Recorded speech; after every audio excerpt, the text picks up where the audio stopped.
Hello दोस्तों, आज हम लोग हिस्टोरिकल बैकग्राउंड जो कि एम लक्ष्मीकांत का फर्स्ट चैप्टर है उसके बारे में पढ़ेंगे। ऐसे तो ये हिस्ट्री का पोर्शन है, लेकिन पॉलिटिकल साइंस का एम लक्ष्मीकांत में फर्स्ट चैप्टर में दिया गया है, तो इसके बारे में हम लोग पढ़ेंगे। ऐसे स्पेक्ट्रम में भी दिया गया है और इस चैप्टर से एक दो क्वेश्चन स्टेट पीसीएस और यूपीएससी में ज़रूर आते हैं, तो हम लोग अच्छे से इसको पढ़ेंगे। Friends, as we know that British came to India in 1600 as a trader in the form of East India Company। East India company के फॉर्म में ब्रिटिश इंडिया में आए थे और चार्टर ग्रांट किया गया था क्वीन एलिजाबेथ वन के द्वारा।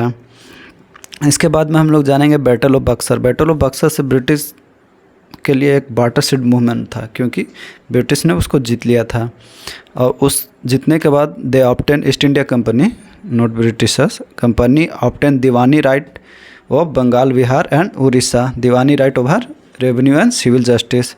तो ये एक तरह से वाटरशेड मूवमेंट इसलिए था क्योंकि बंगाल, बिहार एंड उड़ीसा एक बड़ा पोर्शन था जहाँ पे उन्होंने अपना दीवानी राइट इस्टेब्लिश कर लिया था। आफ्टर सेपॉय म्यूटनी, जो फर्स्ट वॉर ऑफ इंडिपेंडेंस कहा गया था ब्रिटिश सावरकर के द्वारा 1857 में, British crown assume direct responsibility for the governance of India and ओ टिल 15 अगस्त 1947 तक चला था।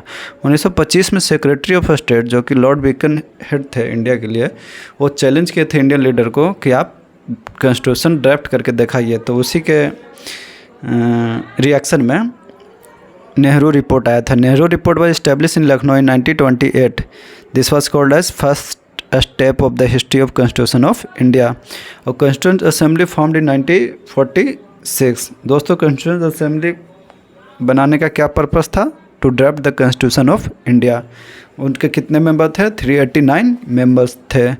और उसके बाद लास्टली हम लोग जैसा कि जानते हैं 26 जनवरी 1950 को कॉन्स्टिट्यूशन केम इनटू बीइंग और कॉन्स्टिट्यूशन केम इनटू फोर्स। दोस्तों, अब हम लोग जानेंगे कि रेगुलेटिंग एक्ट क्या था और कितने कितने एक्ट पास हुए थे। तो दोस्तों, जैसा कि हम लोग जानते हैं कंपनी रूल की थी 1773 से 1858 तक, फर्स्ट वॉर ऑफ इंडिपेंडेंस तक। तो अब हम लोग जानते हैं कि फर्स्ट रेगुलेटिंग एक्ट जो कि 1773 में पास हुआ था, उसमें क्या पॉइंट थे? It was first time British parliament try to control East India company business. First time British parliament try किया था ईस्ट इंडिया कंपनी का बिजनेस संभालने का। गवर्नर जनरल बन गया गवर्नर जनरल ऑफ बंगाल, जो कि first governor general of Bengal थे वैरेन हेस्टिंग। पहले गवर्नर जनरल केवल कहलाता था, तो governor general to governor general of Bengal अब कहलाने लगा 1773 रेगुलेटिंग एक्ट के तहत।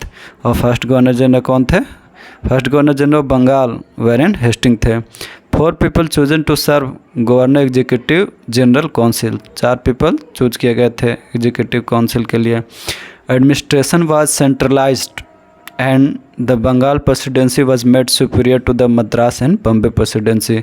बंगाल प्रेसिडेंसी को सुपीरियर बना दिया गया मद्रास और बॉम्बे प्रेसिडेंसी से। Supreme court created in Calcutta in 1774। दोस्तों, ये बहुत इंपॉर्टेंट क्वेश्चन है। रेगुलेटिंग एक्ट 1773 के द्वारा सुप्रीम कोर्ट क्रिएट किया गया था कलकत्ता में 1774 ईस्वी में।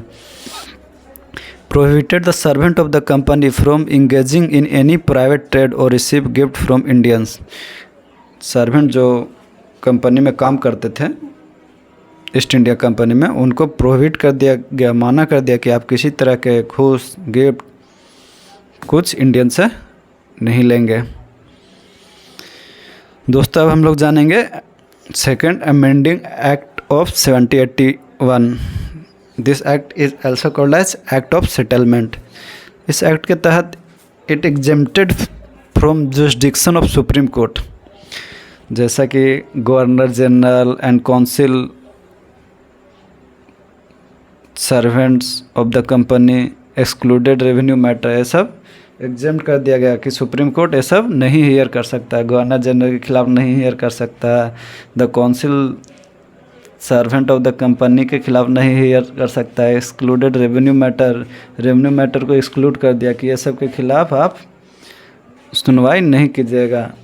ऑफिशियल कैपेसिटी में जो काम होगा उसके खिलाफ गवर्नर जनरल सब के खिलाफ सुनवाई नहीं कीजिएगा, सुप्रीम कोर्ट सुनवाई नहीं कर सकते। एक्सक्लूड कर दिया रेवेन्यू मैटर को। अब आगे हम लोग जानेंगे court to administer the personal law of defendant, जैसे कि इंडिया में पास हुआ after independence. Hindu law, Hindu code bill और मुस्लिम का अलग लॉ है, वैसे कोर्ट जस्टिस देगा हिंदू को हिंदू लॉ के तहत और मुस्लिम को मोहम्मदन लॉ के तहत। Appeal from provincial court goes to governor general council. Appeal जैसे अभी जाता है हाई कोर्ट से सुप्रीम कोर्ट, वैसे प्रोविंशियल लोअर कोर्ट से जाएगा प्रोविंशियल कोर्ट से गवर्नर जनरल काउंसिल के पास, नहीं कि सुप्रीम कोर्ट के पास। Governor general council empower them to frame regulation for provincial court and council. Governor general empowered हो गए 7081 एक्ट के तहत कि वो रेगुलेट कर सकते हैं प्रोविंशियल कोर्ट एंड काउंसिल को। अगला एक्ट है तीसरा पिट्स इंडिया एक्ट 1784, जो कि बहुत इंपॉर्टेंट एक्ट है, इससे क्वेश्चन पूछे जाते हैं। It distinguish between commercial and political function of the company. ये बहुत इंपॉर्टेंट एक्ट है दोस्तों, इसको ज़रूर से ज़रूर याद अच्छा से कर लीजिएगा। फर्स्ट पॉइंट है it distinguish between commercial and political function of the company. It created court of director and board of control. Court of director for the purpose of to manage commercial affair and board of control to manage political affair. ये बहुत important है दोस्तों, इसको ज़रूर याद कीजिएगा अच्छा से।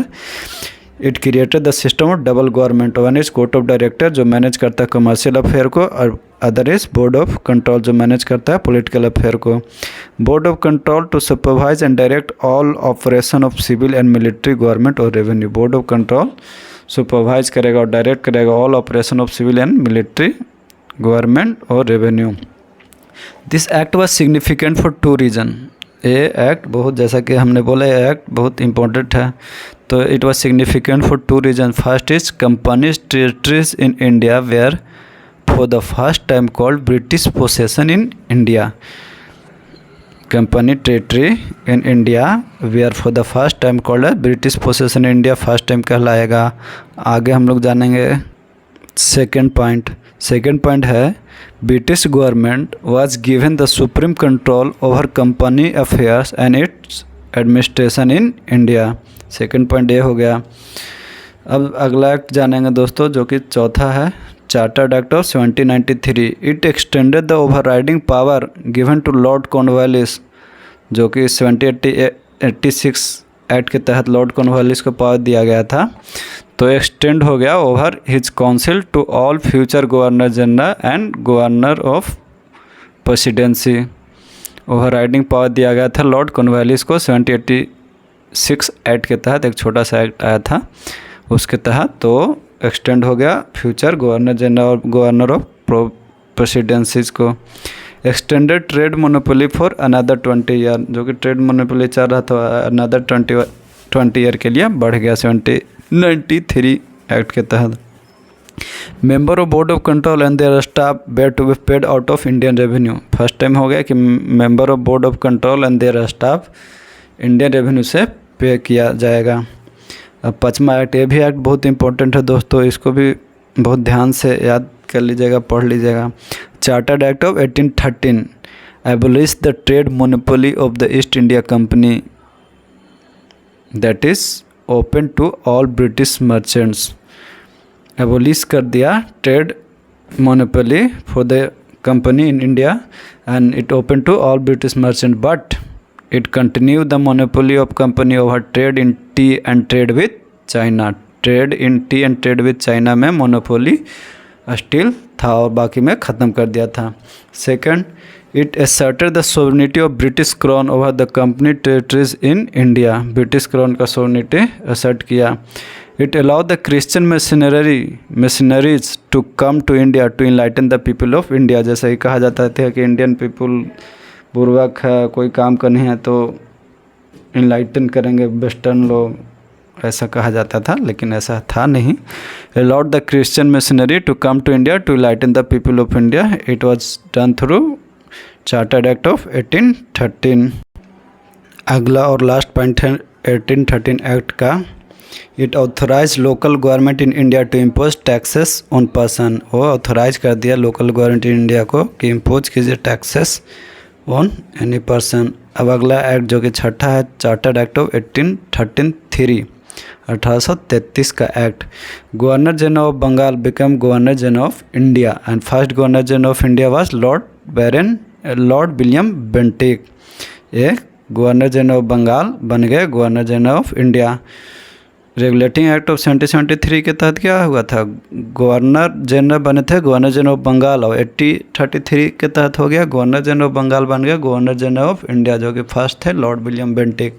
Second point, it deprive the governor of Bombay and Madras of the legislative power. Governor of Bombay Madras को लेजिस्लेटिव पावर से डिप्राइव कर दिया गया। Third point, governor general of India given exclusive legislative power for the entire British India.